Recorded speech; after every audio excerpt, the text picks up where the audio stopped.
2 August रोजी तुम्हाला समजलं की कॅप राउंडमध्ये कॉलेज भेटलं आहे किंवा भेटलं नाही. भेटलं असेल तर आपल्या आवडतं कॉलेज भेटलंय की आपल्याला न आवडणारं कॉलेज मिळालेलं आहे.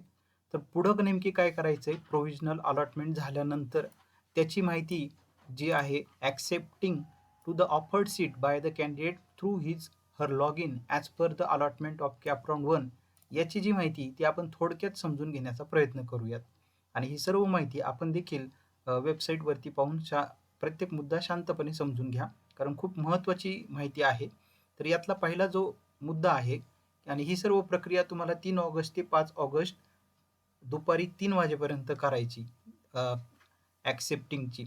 आता मग यामध्ये पहिला जो पॉइंट देण्यात आलेला आहे, the candidate shall self verify म्हणजे त्यांनी स्वतः व्हेरिफाय करायचे.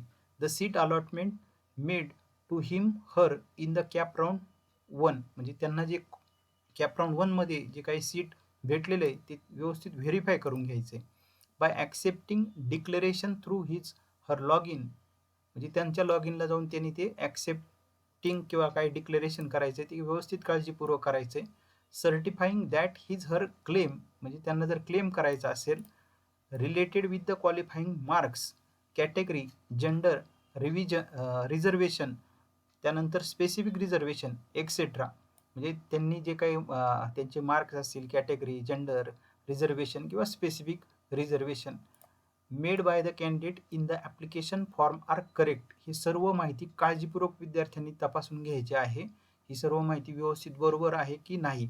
And relevant document uploaded to the substantiate his her claim are authenticate and correct. म्हणजे सर्व माहिती जर बरोबर असेल त्यांनी स्वतः ते व्हेरिफाय करून घ्यायचे. काही चुकीचं आहे की नाही, सर्व बरोबर असेल तर त्यांनी ते सेल्फ व्हेरिफाय करून घ्यायचं आहे. हा झाला पहिला मुद्दा ए. त्यानंतर बी पॉइंट काय सांगतोय बघा. If candidate found the claim made by him is not correct म्हणजे विद्यार्थ्याला जर असं आढळलं का त्यांनी त्याची जी माहिती आहे ती नॉट करेक्ट आहे म्हणजे चुकीची आहे and he she want to correct the error आणि त्याला ती जी काही चूक असेल, एरर असेल ती जर करेक्ट करायची असेल, error as per the clause आता त्यामध्ये क्लॉज दिलेली आहे ती एरर काय असणार आहे clause E of sub rule 4 of rule 9 given in the information brochure. Information brochure काळजीपूर्वक पहा. त्यामध्ये हे E sub rule 4 of rule 9 दिलेला आहे तर त्यामध्ये त्यानुसार ते होईल. The candidate shall report the grievance through his her log in by online mode only म्हणजे त्यामध्ये जर तुम्हाला वाटतंय का आपली माहिती काही चुकीची असेल, काही एरर असेल तर विद्यार्थ्यांनी लॉग इन करायचं आणि ऑनलाईन लॉग इन केल्यानंतर त्यांनी ती जी काही ग्रेव्हियन्स आहे, तक्रार आहे ती नोंदवायची आहे आणि ही फक्त ऑनलाईनच सुविधा आहे. तिसरा मुद्दा C, candidate who have been allotted the seat म्हणजे विद्यार्थ्याला सीट भेटलेलं आहे as per their first preference in round 1. आता इथं सांगण्यात आलेलं आहे का त्यांनी जो पहिला प्रेफरन्स दिलेला आहे आणि पहिलाच प्रेफरन्स दिलाय आणि ते कॉलेज त्यांना भेटलेलं आहे. अत्यंत काळजीपूर्वक बघा. Candidate who have been allotted the seat as per their first preference पहिला प्रेफरन्स दिलाय आणि तेच जर राउंड 1 मध्ये जर कॉलेज भेटलं ऑटो फ्रीज तर ते होणार आहे ऑटो फ्रीज शाल pay the seat acceptance fee तर ते पहिलाच ऑप्शन दिलाय आणि पहिलाच ऑप्शन विद्यार्थ्यांना पहिल्याच राऊंडमध्ये जर भेटला तर ते सीट त्या विद्यार्थ्यांना घ्यावं लागतं आणि त्याची जी सीट ॲक्सेप्टन्स फी आहे ती विद्यार्थ्यांना पे करावी लागते online mode through by online mode through their log in म्हणजे त्यांनी लॉग इन करायचं आणि ऑनलाईन फी ती पेड करायची. And such a candidate shall not be eligible for participation in the subsequent round. महत्त्वाचा मुद्दा कारण खूप वेळेस विद्यार्थ्यांकडून हा प्रश्न सातत्याने विचारला जातो. तर त्या विद्यार्थ्यांना पहिलाच प्रेफरन्स आहे आणि पहिल्याच प्रेफरन्सला ते कॉलेज भेटलं तर त्यांनी सीट ॲक्सेप्टन्स फी ऑनलाईन भरायची आणि त्या विद्यार्थ्यांना ते विद्यार्थी पुढच्या राऊंडकरिता इलिजिबल नसणारे त्यांना पुढच्या राऊंडमध्ये भाग घेता येणार नाही. अशी माहिती आपण वेबसाईटवरती जाऊन सुद्धा काळजीपूर्वक पाहून घ्यायची आहे. तर याच्याकरिता देखील हीच मुदत ही आपण आत्ताच बघितली 3 ऑगस्ट ते 5 ऑगस्ट. त्यानंतर मुद्दा क्रमांक डी बघा आता. Candidate who have allotted other than first preference याचा अर्थ सर्वांना समजत असेल की ज्या विद्यार्थ्यांना त्यांनी ऑप्शन भरलेला आहे प्रेफरन्सेस दिलेले आणि प्रेफरन्सेस देत असताना पहिल्या प्रेफरन्स व्यतिरिक्त इथं स्पष्ट सांगितलंय candidate who have allotted other than first preference, पहिल्या प्रेफरन्स व्यतिरिक्त जर कॉलेज भेटलं and self freeze their allotment in round 1 आणि त्या विद्यार्थ्याला पहिल्या प्रेफरन्स नंतर इतर कोणताही प्रेफरन्स जर कॉलेज भेटलेला असेल तर तो विद्यार्थी ते सेल्फ फ्रीज करू शकतो. सेल्फ म्हणजे स्वतः, फ्रीज म्हणजे थांबून घ्यायचंय त्याला, ते घ्यायचं admission.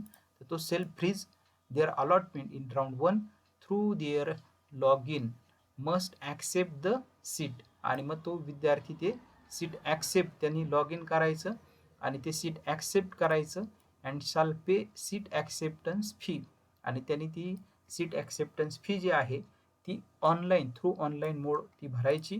Such a candidate shall not be eligible for participation in the subsequent round. असे देखील विद्यार्थी की ज्यांना पहिल्या प्रेफरन्स नंतर इतरचे जे काही प्रेफरन्स आहे ते भेटलेले आणि ते त्यांना घ्यायचं असतील तर ते सेल्फ फ्रीज करू शकता आणि ऑनलाईन जी सीट ॲक्सेप्टन्स फी आहे ती भरू शकता. असे विद्यार्थी पुढच्या राऊंडमध्ये पात्र नसणारे. कॅन्डिडेट मस्ट एक्झरसाइज दिस ऑप्शन केअरफुली आणि विद्यार्थ्यांनी हा जो पर्याय आहे तो व्यवस्थित नीट पाहून घ्यायचा आहे अशी देखील माहिती दिली. आपण देखील ही सर्व माहिती काळजीपूर्वक पाहून घ्या. 3 ऑगस्ट सर्व काळजीपूर्वक ही प्रॅक्टिस करा असं इथं स्पष्ट सांगितलंय. कॅन्डिडेट मस्ट एक्झरसाइज दिस ऑप्शन केअरफुली. याच्याकरता सुद्धा वेळ आहे 3 ऑगस्ट ते 5 ऑगस्ट दुपारी 3 वाजेपर्यंत. त्यानंतर ई ऑप्शन आहे candidate who have allotted other than first preference. ज्या विद्यार्थ्यांना पहिल्या प्रेफरन्स नंतर जर अलॉटमेंट जर झालेला असेल, candidate who have allotted other than first preference and want betterment आणि त्यांना ते कॉलेज नको आहे, त्यांना त्याच्यापेक्षा चांगलं कॉलेज पाहिजे, बेटरमेंट पाहिजे इन द सबसिक्वेंट राऊंड, पुढच्या राऊंडमध्ये त्यांना चांगलं कॉलेज मिळवायचे. Must claim the allotted seat आणि त्यांनी जो कॅप राऊंड 1 मधील allotted seat in cap round 1 मध्ये त्यांना जे काही सीट भेटलेलं आहे त्याच्यावरती त्यांनी क्लेम करायचा आहे. कसा? बाय ॲक्सेप्टिंग दॅट सीट, ते सीट त्यांनी ॲक्सेप्ट करायचे. कसं? By choosing not freeze option, तर त्यांनी कोणता ऑप्शन निवडायचा आहे, ज्यांना बेटरमेंट चांगलं कॉलेज घ्यायचं आहे पुढच्या राऊंडमध्ये तर त्यांनी पर्याय निवडायचा आहे नॉट फ्रीज. हा पर्याय त्या विद्यार्थी निवडू शकता. Not freeze option for betterment. त्यांना वाटतंय का आत्ता जे पहिल्या राऊंडमध्ये आपल्याला कॉलेज भेटलेलं आहे तर त्या कॉलेजपेक्षा आपल्याला आणखी चांगलं वरचे जे काही प्रेफरन्स तुम्ही देणार आहे तर ते चांगले आहे, आपल्याला मिळू शकतात असं वाटतंय. तर ते त्यांनी कोणता पर्याय निवडायचा? नॉट फ्रीज ऑप्शन हा निवडायचा आहे. मग ते पुढच्या राऊंडमध्ये ते पात्र असणार आहे आणि त्याकरिता and shall pay the seat acceptance fee through their log in by online mode. आणि त्या विद्यार्थ्यांना ज्यांना कॉलेज अलॉट झालेलं आहे पण त्यांना वाटतंय की हे कॉलेजला ॲडमिशन आपल्याला घ्यायचं नाही, आपल्याला दुसऱ्या राऊंडमध्ये उतरायचं, त्यांनी नॉट फ्रीज पर्याय निवडायचा बेटरमेंटसाठी पुढच्या राऊंडसाठी आणि त्यांनी देखील shall pay the seat acceptance fee through their log in by online board आणि त्यांनी देखील जी सीट ॲक्सेप्टन्स फी आहे ती त्यांच्या लॉग इनला जाऊन ऑनलाईन फी पेड करायची आहे.